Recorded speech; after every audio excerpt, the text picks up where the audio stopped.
This is Brian Hart, and I'm actually in the Exeter offices of Celt. So we do look forward to being in person soon, but I want to welcome everybody to the 2021 Conservation Celebration and Annual Meeting. Just to give you an overview of what tonight looks like, it's a mix of live and pre-recorded segments. This is a Zoom webinar, so the best way, as you've probably figured out from Bev's comments, is to share any questions or comments through the chat feature. And at the end, we will answer questions and Bev will curate those for us. We do have an agenda program for tonight, which will start with our board president with opening comments. We'll honor our retiring board members, vote on the new board members to join the board, and then kind of do an overview of the year before and the year ahead, sandwiched with our annual award presentation. And then, of course, we look forward to answering any questions or hearing your comments at the end. So with that, I think we'll begin the first video, which is a pre-recorded one, and hopefully you enjoy it.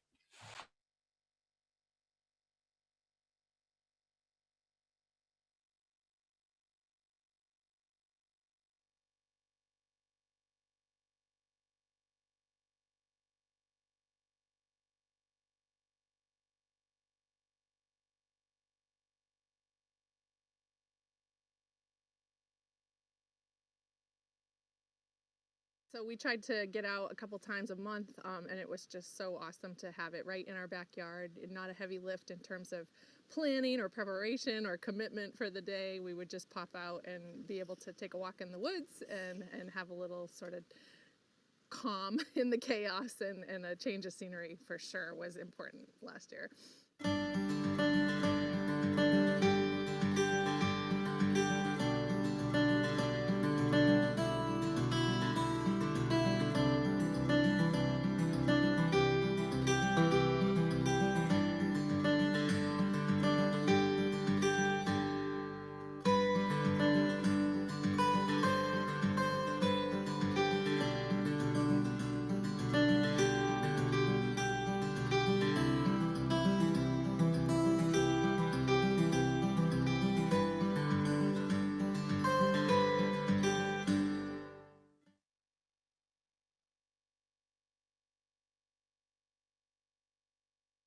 Well, first of all, thank you. Thank you very much. Thanks to our supporters, thanks to our staff, thanks to our volunteers. We couldn't do it without you. And frankly, the generosity of people has been overwhelming. And it's allowed us to accelerate some of the projects that we're doing, building more trails, doing the things that really what we need to fully enjoy the properties we have. Well, who could have ever expected we go through what we've just gone through with a pandemic? And, you know, day to day, we were worried about our health, our safety. Going to the grocery store is a dangerous proposition.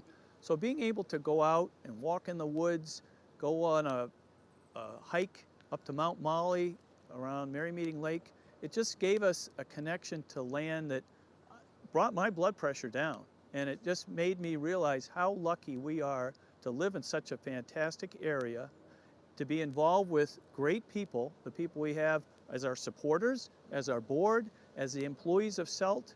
I mean, it's really been a time where if we take a second, we can say, wow, as bad as that was, I am so fortunate to be here and living in this amazing area. I think the future of the organization is incredible. We just started, we broke ground on our new conservation center, the Matei Center in Epping. That's going to be a tremendous resource to connect land to kids, to adults, and to the broader community. And we're really excited about that and how that's going to positively impact this whole area going forward. As a board president, I thank everybody for being part of this annual meeting, for listening to what we have, for sharing in all the amazing accomplishments we've had the past year. It's really been a challenge, but the skies are blue ahead of us, and the grass is green, and so are the leaves.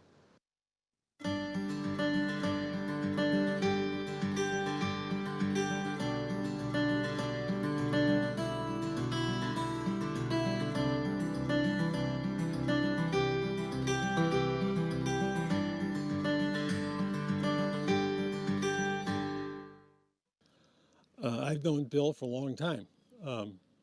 We lived in Exeter for 36 years, and he and I served on the Exeter Conservation Commission together for many years. He became chairman of that, as well as he was a selectman in Exeter. So he and I have done I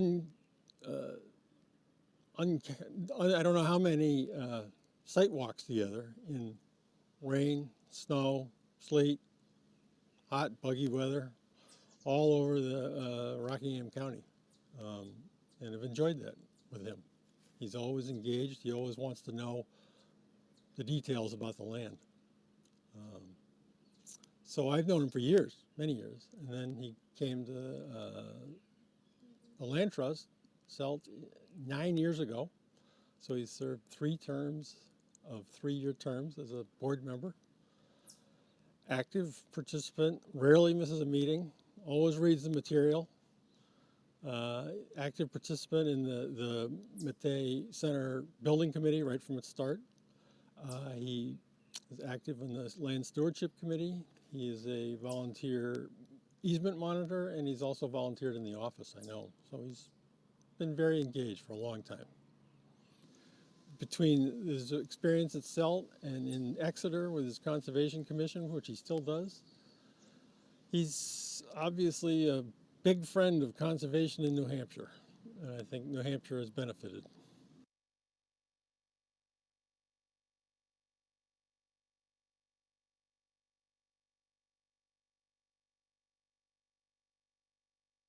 Hey there, this annual meeting is bittersweet because we're really sad to say goodbye to one of our longtime board members, Terry Coyle.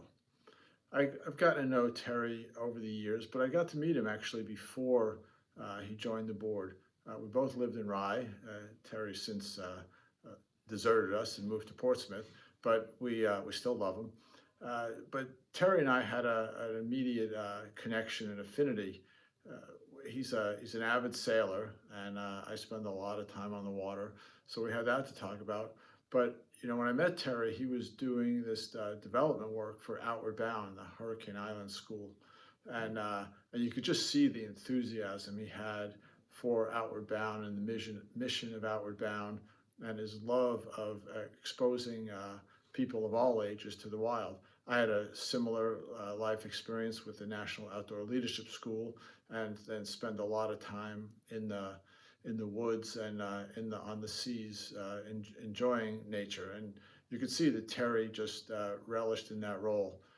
The other thing about Terry is he was always the guy willing to get up and do anything that needed to be done, and to do so with a smile on his face. I think that's what I'm going to miss most about Terry's presence on the board. It's such a positive attitude and such a can-do attitude, typical of the Outward Bound spirit, that we're really going to miss him, but we wish him well.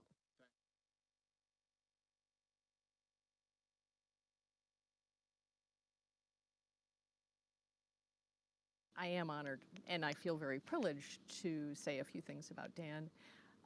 If you asked anybody else about Dan, you would often hear about how numbers were poetry for him, and how everyone admired how he would ask the really hard questions. In fact, oftentimes we didn't even know we needed to ask the questions. As a finance professional myself, the thing I really admired was not only how he dug in with his own hands to build solutions, to build spreadsheets, to dig in, and again, as if it were poetry, to pose and reduce really complex financial questions to something that was actionable, and pose it in a manner that we all could understand. And I think that was one of his very, very powerful gifts. His ability to, and willingness to do hands-on, but also to take complex financial questions and reduce them to simple, actionable items. And to do so with such ease and delight. That was a thing that I really admired with Dan. As many of us, he was a lover of the land through so much of his activity. Dan and I often shared fish stories very big fish stories. He was an avid fly fisherman, a kayaker, a hiker, and beyond that, the character of the man came through in the devoted father he was to 4 children. And I hear they made a pretty mean maple syrup on their property here in Portsmouth. Dan, your gift to the conservation, the gift of your talents to the conservation world are firmly established and very warmly received. And personally, I'm going to very much miss you at the table.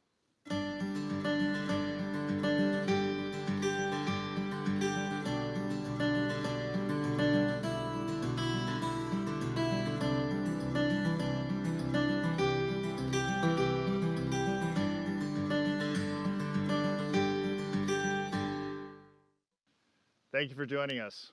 As Secretary of the Board, it's my role to share with you the proposed slate of board members. For 3-year terms, Hayley Andriozzi of Deerfield, Pam Hall of Portsmouth, Scott Marion of Rye, myself, Brent Merriam of Epping, and John Wallace of Barrington.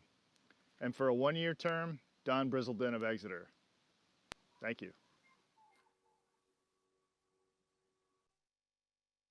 Hi, I'm Hayley Andriozzi. I live in Deerfield, New Hampshire, and I'm excited to join the SELT board because I really believe in the work that the organization does to conserve important wildlife habitat, farmland, and other natural resources in the southeast part of the state. And I think SELT has a unique opportunity to be able to connect more people to nature, to engage more people with our natural resources, and I'm really looking forward to being a part of that.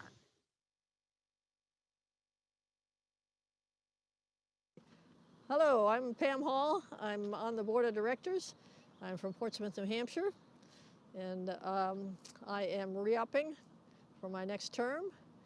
And I'm doing that because SELT's a wonderful organization. It's got an excellent board and an excellent staff, and it just gets things done.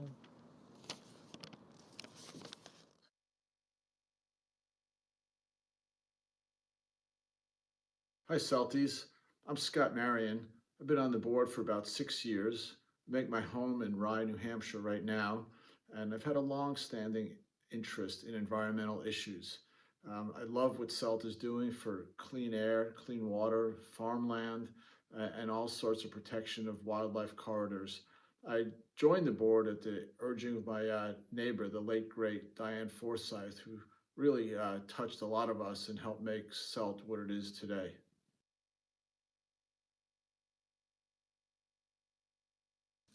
Hi, my name is John Wallace, a prospective board member for SELT. I moved to New Hampshire about 25 years ago, got very involved in my local conservation commission here in Barrington. That led me to initially Stratford Rivers Conservancy and from there to SELT. And I'm really excited to be part of what SELT does and will do because they do such a fabulous job. So thank you.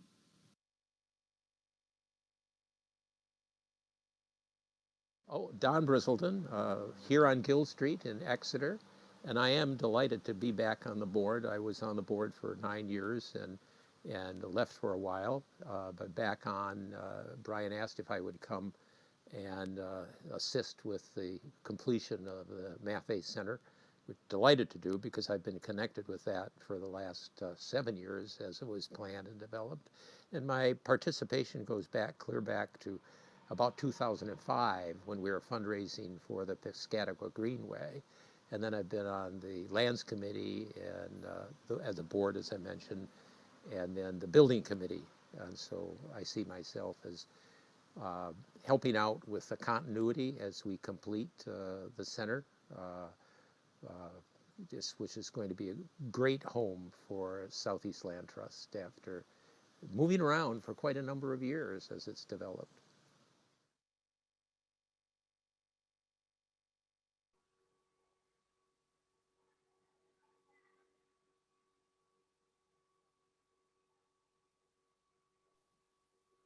Great. Well, thank you again to the retiring board members, Bill Campbell, Dan Wyatt, and Terry Coyle for their service. And we're so glad to have such a great slate of candidates for this year. And at this point in the meeting, we are looking for a motion to accept and adopt the slate of candidates in a second. And that can be done through the chat feature. And then Bev will jump in and tell us who made that motion and seconded it. And then we'll have a poll pop up on the screen for people to vote on. Thanks, Brian. Rob has made a motion. I still need a second. I Which can be done. second. This is Mullen. Thanks, Mullen. Great. So that's Rob Wolfchuck, I think, and Mullen Clyde. Great. So now, if we could have the poll pop up on the screen, everybody that is a contributor to CELT is a member, and you'll have the opportunity to vote during this poll on yes or no. This will probably be the fastest election you've ever participated in.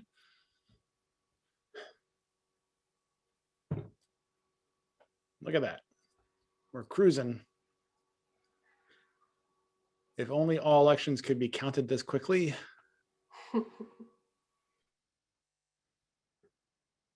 Couple more seconds for the dawdlers who are thinking about whether they want to say no.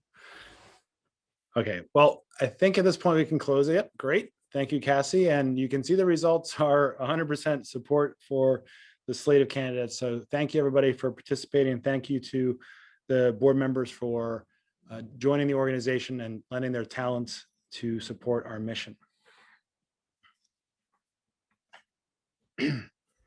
So when we thought about 2020, the theme of adaptation came to mind, and what a year it's been since our last conservation celebration. And as we look back on that year, I'm really proud of our colleagues, the board and committee members, and volunteers for their flexibility and patience as we navigated the pandemic's uncharted waters. And I'm incredibly grateful to you, our Celties, our donors, volunteers, and supporters who helped us not only survive, but thrive through these generationally difficult circumstances. Perhaps the most obvious adaptation for CELT was going virtual for our catalog of events led by our dynamic outreach team. In fact, we still held 66 events, of which 41 were virtual, including the Film Festival, Trail Fest, and the Conservation Celebration. And they were all successful with more than 1,000 people attending. To make for safe and engaging outings, we implemented COVID protocols for our field trips so we could keep people connected to the land they saved, but safely. CELT still relied on volunteers to maintain and improve our lands and support our office work through new technology, of course, with also masks and hand sanitizer and social distancing. Last year also saw an unparalleled use of our trails, and our stewardship team and cadre of die-hard volunteers remained active and engaged to manage our lands in the face of this increased foot traffic. We're grateful that our lands were provided respite to our communities. Relationships are the key to good stewardship, and for the 12th year running, we were able to monitor 100% of our conservation easements. And our stewardship team adapted to these challenges, doing that work virtually, over the phone, via email, or in person, of course, safe and socially distanced. And despite the challenges of the year, we protected more than 1,300 acres of land with a whopping $6.4 million of land value. Perhaps one of the most exciting projects was our Keep Merry Meeting Clean initiative, which aims to protect wildlife habitat, the watershed, and recreational opportunities of Merry Meeting Lake, the cleanest lake in New Hampshire. This effort built off of our 2018 success of establishing the Birch Ridge Community Forest, with CELT and its incredible community partners like the Merry Meeting Lake Association rallying together to successfully raise funds to save Mount Molly and expand Birch Ridge. And this was made possible by a wonderfully generous donation of Mount Molly from the Collins family. And with that gift and the subsequent purchase of the Stell and Young tracts adjoining Birch Ridge, we added another 1,100 acres overlooking Merry Meeting Lake. So what's coming next there is more trails at Birch Ridge and enhancements to Mount Molly to continue to allow people to enjoy these incredible properties. So thank you again, Celties, for making 2020 such a resounding success for CELT, despite the pandemic and uncertainty. Now, we celebrate 3 individuals for their extraordinary achievements in the advancement of conservation and stewardship through the presentation of 3 board awards: the Jack Heath Conservation Award, the Ashton Howlett Award for Exemplary Stewardship, and the Volunteer of the Year Award.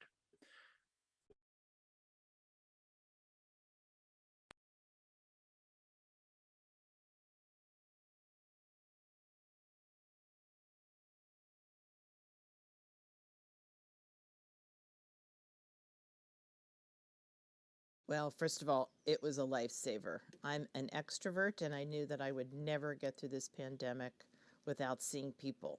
So as soon as it started, I pressed into action. I have my little folder here, my file that I've kept for probably 20 years of hikes and walks that I really wanted to do within a 45-minute to an hour drive of Portsmouth. So I had some friends who were willing to go on walks, socially distanced and with masks. And we started out with the Celt trails because I had all these in my file. And what I would do is on Sundays, I would give everybody a parking place for their GPSs and a time, and we typically met on Tuesdays. We usually had a group of anywhere from 3 to 8 people. It's the one way I got through because, as I said, I am an extrovert, and we could process what we were going through in COVID, our fears, what was perhaps working for us, what wasn't working for us, and it just was a great way it was the only way, frankly, to be with friends. There was a side benefit, though, and the side benefit is that I've always been a nature bug. I love wildlife. I love animals. And I really got to truly love the properties. I mean, I felt the energy of the properties and was so, so, so grateful for Celt. So grateful.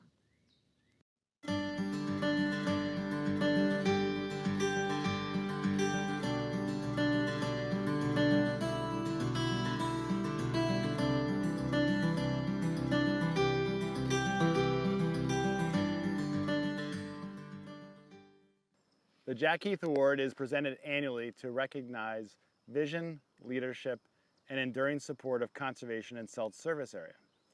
And this year, I have the privilege of presenting the award to someone so clearly deserving of this recognition. He has served in many capacities with many organizations and all possible roles with Celt as a board member, a staff member, volunteer, all along being a donor as well. In fact, this year's recipient was an early mentor in my conservation career, but beyond his engagement with Celt, through his life's work, he has educated thousands about open space, conservation, and much more. In fact, his career spans so long that one of his friends joked that he heard the state was going to replace the old man on the mountain with a profile of our recipient. So joking aside, you've probably guessed by now who I'm talking about, and that's Phil Osier, this year's recipient of the Jack Heath Award. As I started to work for the then Rockingham Land Trust in 2002, Phil was on the board and working for UNH Cooperative Extension as the county forester, a job title that Phil would change to Land and Water Conservation Educator, a clear change of focus, but also a recognition by Phil of the changing needs and landscape of southeastern New Hampshire. I have distinct memories of Phil, of course with a German Shepherd as a companion, driving me around the county. It was a drive-by lesson in landowners, conservation priorities, and land management, all rolled into one. Often, I would receive a phone call from Phil communicating that a landowner was ready to initiate discussions with Celt about conserving their property. Still today, new conservation projects germinate every year at Celt, the seeds of their fruition planted years ago in conversations with Phil. This is because Phil is gregarious, energetic, and well-liked, with an encyclopedic knowledge of landowners and land uses in our region. While Phil never really liked to talk about how difficult a project may be, and he still doesn't like to do that, his focus on getting it done certainly pushed us and others to complete projects that would otherwise not have been considered possible. Knowing his impact was larger than just with Celt, we reached out to colleagues and other organizations to gain their insight and experience. What we heard was about Phil's direct impact on creating, supporting, and inspiring conservation organizations. His friend Frank Mitchell reminded us that Phil joined with Frank to form Bear Paw Regional Greenways back in 1995. The Greenway vision central to Bear Paw intrigued many, including Cindy Wyatt of Branch Hill Farm, whom Phil and Frank encouraged to start a Greenway organization herself. And just a few years later, Cindy joined with others to create Moose Mountains Regional Greenways, and Phil volunteered his time to counsel and build a strong foundation for Moose Mountains. Today, he is still active with both organizations, who have collectively assisted in the protection of more than 17,000 acres of land, including many with SELT. But there's also the behind-the-scenes impact described as foundational work. Phil took the first GIS course at UNH, no one could tell me the year that was, and used that new knowledge to co-author a natural resource inventory guide for New Hampshire. The result was a wave of inventories accompanied by conservation plans and ultimately more conservation projects. Phil also recognized that economic evidence can be very persuasive at the local level, bringing the cost of community services methodology to New Hampshire. The results from his initial work doing studies for certain communities determined that open space lands almost always gain more for communities economically. And this challenged the conventional thinking of the time, that more development would always keep taxes down. As Frank Mitchell relayed, it's hard to overestimate the impact of this on conservation in New Hampshire. We agree, Frank, it would be a Herculean effort to sum the acreage of all the lands that Phil has touched through his career, but it's certainly in the tens of thousands. Where I sit today, Burley Farms is just one example of dozens, representing the quiet, patient work Phil undertook over his decades of service. In this case, building relationships with a large family of more than 40 decision makers, ultimately leading to their decision to work with Celt to conserve their land. Places that we now call Burley Farms, Burley Forest, and Hayley Woods, more than 400 acres owned by Celt here in Epping. In closing, we could not agree more with the sentiments expressed by Jack Savage of the Forest Society, who summed up Phil's impact succinctly. New Hampshire is a better place and will be a better place in perpetuity because of Phil Osier's work. Thank you, Phil. I look forward to the next phone call about a new conservation project.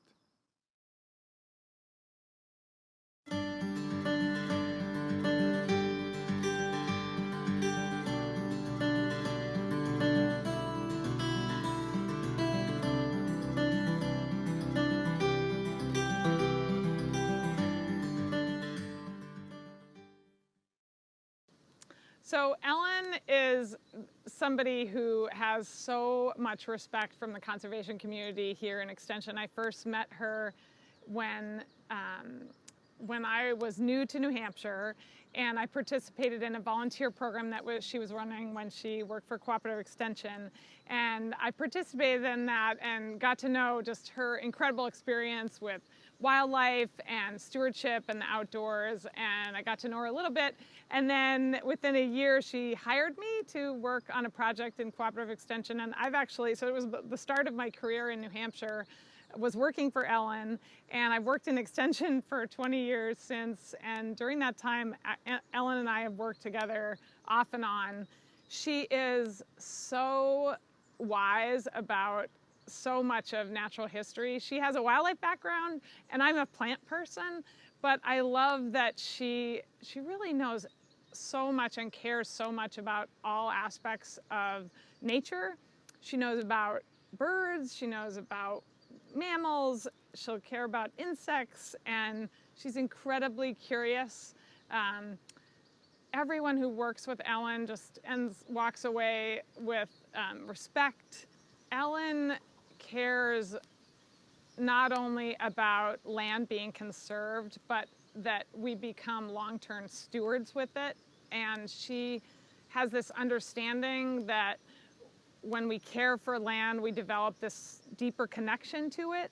So we have worked together on invasive plant work days and involving people in citizen science around land. And through all of that, Ellen has this way with engaging people on the land and teaching people as we're doing things with her.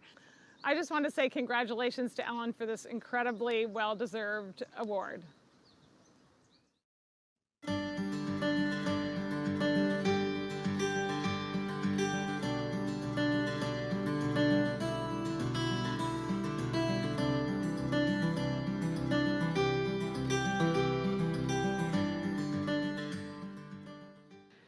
Well, Sue Mayotte is one of the most enthusiastic and put together people I know. She is super detail oriented, very into process improvement, which I love. She's helped us improve our volunteer program overall, and she helped implement the GOAT program, and she's just a rad lady to be around. So Sue helped put together the GOAT program. The GOAT program stands for the Get Outside Adventure Team. The GOATs go on the field trips and help the field trip leaders who are experts in their field or hobbyists, people with a wealth of knowledge on certain things. And so the GOATs attend the field trips to help those leaders be able to focus on the content of the field trip. So the GOATs help with parking, attendance, donation collection. They help kind of keep the group together, and they help just be extra sets of hands for whatever the field trip leaders need. So congratulations, Sue. You are a wonderful addition to the team of Celt. We are so lucky to have you. Any organization that you donate your time to would be lucky, and we're really glad that you chose us. You're a great person to work with. You're a great person to be around. Your energy is contagious in a good way, and I'm lucky to have you as a friend, and I am thrilled that I get to work with you on a regular basis, and I thank you for everything that you've done for us.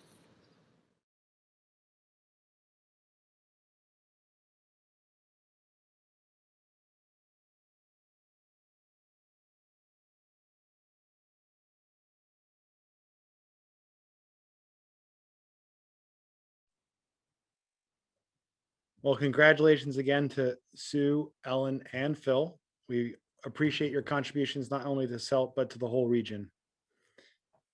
So when we think about the next year ahead, 2021, which we're rapidly getting through, it's for us the year of transformation realized, when the Nan and George Mattei Center for People and Nature comes to fruition. And I want to especially acknowledge the late Nan Mattei for her transformative 7-figure gift that made the full vision of the Burley Farms possible. We are proud to have our future home bear Nan and George's name and honor their commitment to conservation, historic preservation, and connecting people to nature. Today, the site is a bustling hive of construction. This week, the foundation walls are being poured. By August, the wood walls will rise. Come winter, solar panels will convert the sun's rays to electricity, powering the future of Celt. And by next June, you and us will all be there together celebrating our conservation successes at the new Mattei Center for People and Nature at Burley Farms. And with the building's completion, we will begin to see the hub that Burley Farms was always hoped to be come to life. A destination for nature-based education, like what we've seen so far with our great friends from White Pines program. A renovated farmhouse featuring 2 units of affordable housing, a working farm, meeting space available to the community, and trails for outdoor recreation. Please stay abreast of our progress at our website. We've got great videos and photos there.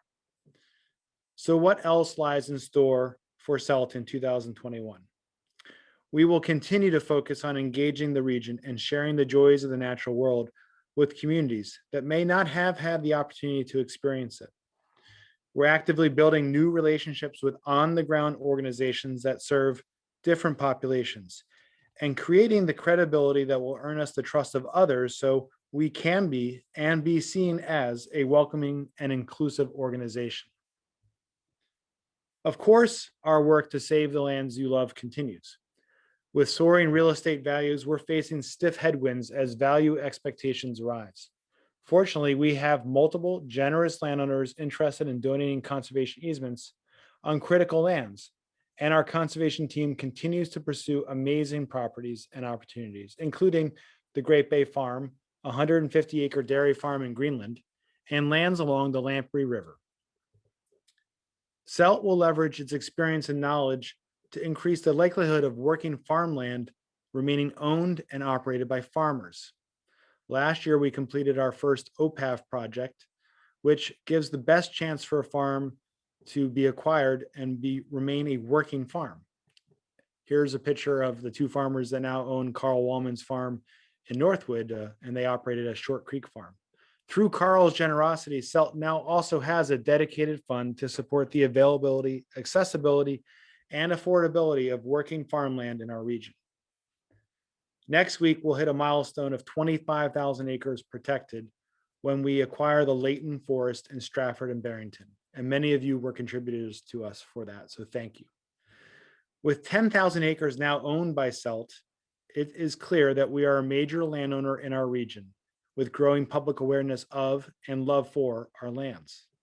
Our stewardship team will continue its efforts to share these lands with you and the public, with huge progress slated for this year at the Burj Ridge Community Forest Trail System. In Barrington, we're working cooperatively with New Hampshire Fish and Game to reduce the impacts on Stonehouse Brook and user conflicts at the congested outlet of Stonehouse Pond. Our hope is to have an education campaign coupled with the relocation of trails, allowing both swimmers and anglers to enjoy this beautiful spot. This is just a snapshot of what 2021 will achieve. In closing, we are so grateful to you, our members, as you support our work to save, share, and steward the lands you love. From the board and staff, thank you. So now it would be my pleasure to try to answer any questions you might have. And as we mentioned, you can submit a question using the chat feature, and maybe there's already a bunch queued. And Bev Shadley, our deputy director, will share them, and I'll do my best to answer.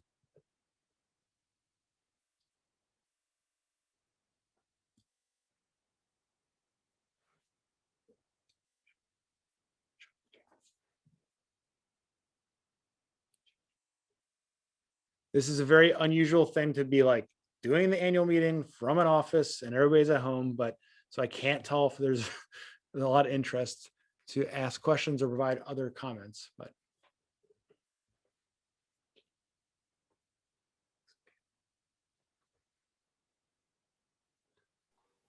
Okay, Brian, I've got a couple of questions coming in.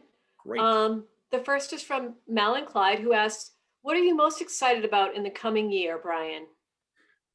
Well, I think all of us staff are most excited, and I especially, to know that the building we've been planning and thinking about for 7 years is happening.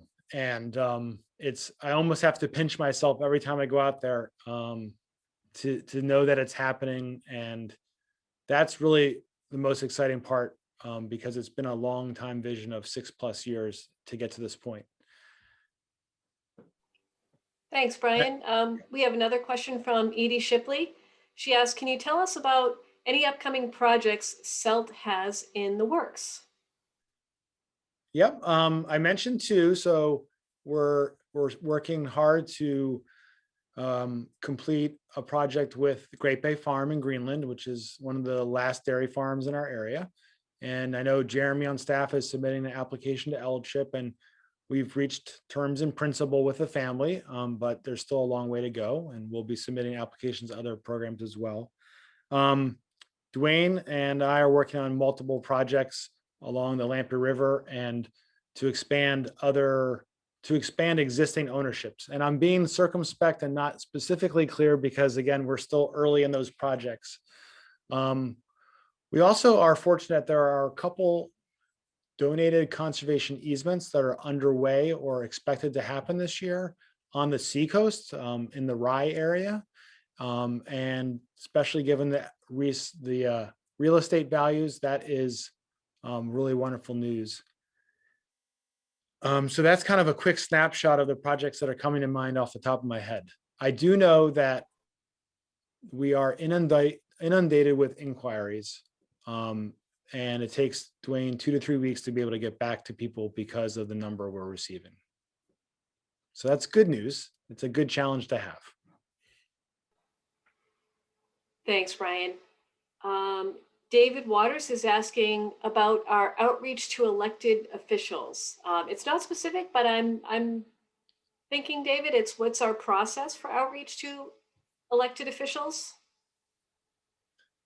So in terms of our outreach to elected officials, it is very narrow and specific when it comes to typically funding related to the programs that we work with.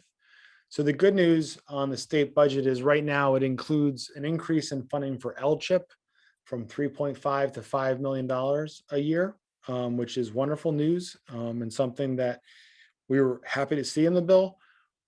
We did engage a little bit through the New Hampshire Land Trust Coalition, who collectively provided some feedback about the potential impact of some of the early versions of the divisive concepts language and bills that you all might have read about in the papers, mostly related to how it might impact our own internal work on understanding the challenges facing diverse communities, not necessarily related to how it was ended up being formulated in the legislature with the budget bill. And then on the federal level, we again engaged primarily around the funding levels for the key programs. A lot of that work happens directly with our NRCS partners and understanding how the programs are being administered. And I know Becky Ross, the state director for NRCS, is a participant tonight, so we're glad to have her here. And that discussions are mostly around the programmatic implementation of those different programs and how they can be improved to better meet New Hampshire's needs. Thanks, Brian. Rob Wolfchuck, I've got your question, but I'm going to hop to a person who's not a board member first. This is from David and Karen, and the question is, are there any timber harvests in the works? All right, so our stewardship director is enjoying family time at a baseball game, and I'm not sure, she might be on the phone, but right now we are waiting for the final forest management plan for the Stonehouse forest, and there will be a timber harvest at some point in the future at Stonehouse. That would be the next property that I'm aware of right now. Interestingly, we did do, as part of the Matei Center project, we cut about 3,000 board feet of ash from Burley Farms. So this isn't really a timber harvest because it's such a small job. It was done in one day by Parker and our forester, John Martin. And the goal there is, given that emerald ash borer is likely to wipe out the ash trees. If you've driven on Route 4, you've seen how much damage has happened on the way to Concord. That we wanted to be able to utilize wood from Burley Farms for interior finishing inside the building. And so Parker and John were able to cut that, and it's being milled in the next week in Stratford at Timber Doodle Sawmill. And we're confident we'll have enough to basically all the interior wood finishings will be. So that's kind of the current understanding for timber harvests. Thanks, Brian. And back to Rob Wolfchuck's question. He asks, what are the next properties that are slated to have trails added? So Debbie did respond. So I was on target, which is great to know. And thank you, Debbie, for responding from the baseball game. Let's see. The next trail properties. So one of the things that we've all enjoyed is the rapid expansion of trail systems on Celt's properties. And we know it's brought so many more people to engage with the organization. But we've also recognized it's been a tremendous additional responsibility. So right now, we're focusing on finishing up trail systems at properties that we have started. So Birch Ridge is a major priority. The Collins Family Forest will have some minor improvements done for access over the next year to year and a half, mostly related to trail kiosk and signage. And I know some of our volunteers are working on existing trail improvements at properties like Tucker French and the All Memorial Forest in Kinston. Beyond that, there hasn't been a firm, and I was just reminded by a colleague, so this is the benefit of technology, that this year, the stewardship staff has worked with the Harvey family in Epping on the conservation easement called Harvey's Kennard Hill Forest that we protected back in 2016. That conservation easement gives us the ability to have a public trail system managed by our organization on their private land. And a small portion of that has been implemented this year, and it'll take the next year to 2 years to complete the rest of the public trail system. And we'll be communicating that trail map and plans in the coming months, because it will require additional funding beyond what we've already have in place. And Debbie just noted that we're also finishing trails at the Spruce Swamp Conservation Area, which is a few properties that we own coupled with land owned by the town of Fremont. Thank you, Debbie. Thanks, Brian and Debbie. There are no more questions at this point, so we put out one more final call. If anyone has final comments or questions. And these have been great questions, so we really appreciate it. I don't see anything coming in, Bri. Great. But just got one. From Sandy Goodspeed. She asks, what is the status of mountain bike trails on the Harvey property? Well, I know that the trail system does have some portions available for mountain biking, and I just don't have a sense of the total extent of that. That was something that was finalized and negotiated with New Hampshire Fish and Game and the Harvey family through the forest management plan that was adopted. So maybe Debbie will weigh in, but I'm not sure that that's an answer she could chat to us quickly from a phone. And I know that's an important one, Sandy, so we'll be able to get back to you separately. Thanks, Sandy.